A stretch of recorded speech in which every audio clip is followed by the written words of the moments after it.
I keep hearing solid state will fix everything by next summer. And, that makes my left eye twitch a little.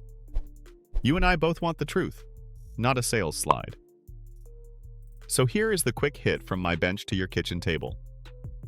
Solid state just means the flammable liquid inside today's batteries gets replaced with a solid, usually a tough ceramic or a polymer sheet. That change can unlock lithium metal anodes, which are like swapping a backpack full of rocks for a feather bag. Lighter, denser, potentially faster to charge. But timing matters more than headlines.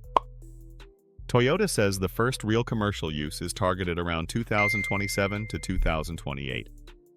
Analysts I trust think most drivers in North America and Europe will not see many of these until around 2028 to 2030, mostly in high-end models first. So yes, progress, but not a magic switch in one model year. If this sounds like the kind of messy but real talk you want more of, that's what we do here at Recall Roadmap with Morgan. So yeah, subscribe if you want in. I'll walk you through what actually gets better, starting with safety and charging, because that is where the hype burns hottest. And I'll admit, I'm excited and a little wary, like holding a new gadget you want to love, but you keep the receipt. So where's the line between bold promise and what you can actually plug in at a charger next decade?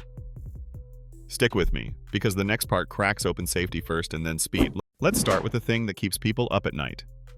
Fire. Solid electrolytes do not bring the same flammable solvent risk, and that is big. In lab abuse tests I've reviewed, prototype lithium metal solid-state cells held it together up to around 300 degrees Celsius, while comparable liquid cells flared around the 180 mark. That is not zero risk, but it moves the needle toward calmer and cooler. Think of it like swapping a sloshing gas can for a brick of salt that still stores energy but does not splash around. Now charging. You have heard the 10 times faster line, right? I wish. Realistic early targets look like 10 to 15 minutes to go from about 10% to 80% under warm pack conditions. That is faster than most current fast chargers deliver for similar range gains. But it is not a cartoon warp tunnel. Energy density jumps too. Some B-sample cells claim over 800 watt-hours per liter, which can translate to long-range packs without the weight bloat.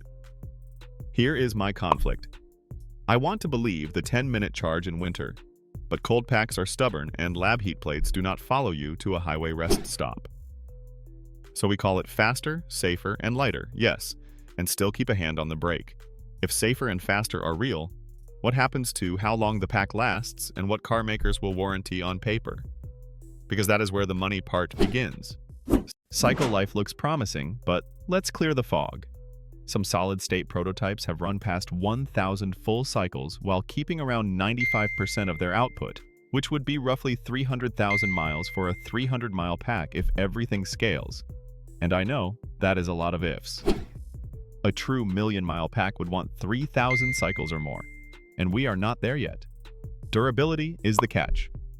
Solid layers can crack under stress, and lithium can grow little needle-like dendrites if the interface is not perfect. Kind of like tiny ice spears poking drywall. Firms say their new ceramics resist this, but I have learned to love third-party data before I hang a banner. Warranties could stretch if early fleets prove it, maybe longer years or higher mileage caps. But automakers will tiptoe until field data arrives. Costs are another knot.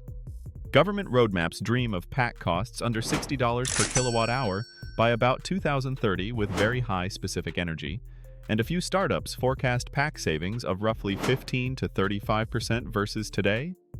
But that depends on yield and scaling brand new processes. Repair reality might shift too.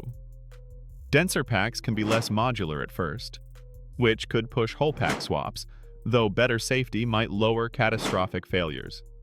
And for folks asking about aluminum ion stepping in, near term for cars looks unlikely compared with solid-state lithium paths.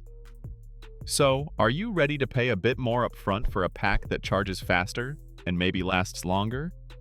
Or would you rather stick with proven lithium ion until the second generation lands? Next, I want to tell you a quick story from my shop that changed how I think about waiting. Last winter, a customer rolled in with a road trip plan and range anxiety chewing at their gut. We talked at the service bay with cold air biting, and I caught myself saying, "Just wait for solid state, it will fix this." Then I stopped. Because waiting is not a plan, it is a pause button. Here is my better take. And yeah, it is a little messy. If you need a car in the next 2 years, pick a solid current platform with a strong warranty and proven fast charge curve, and keep your options open for an upgrade later. If your timeline is closer to late decade, watch for those first limited models around 2028 to 2030, likely in premium trims, and watch the warranty fine print like a hawk. I'll be tracking thermal safety tests, cold weather charge curves, and early fleet degradation, because that data is the real map, not the billboard. When the first production solid-state pack lands, we will tear it down on this channel and show you every layer, no fluff. If this kind of clear, safety-first car talk helps you breathe easier, subscribe to Recall Roadmap with Morgan and join the crew. Thanks for hanging out with me today, truly. Queue up our next episode on fast charge myths so you can see how today's packs actually behave before the new wave hits. So, when you picture your driveway in 5 years, do you want the first wave of solid state under the floor, or a battle-tested lithium ion with a longer warranty and fewer surprises?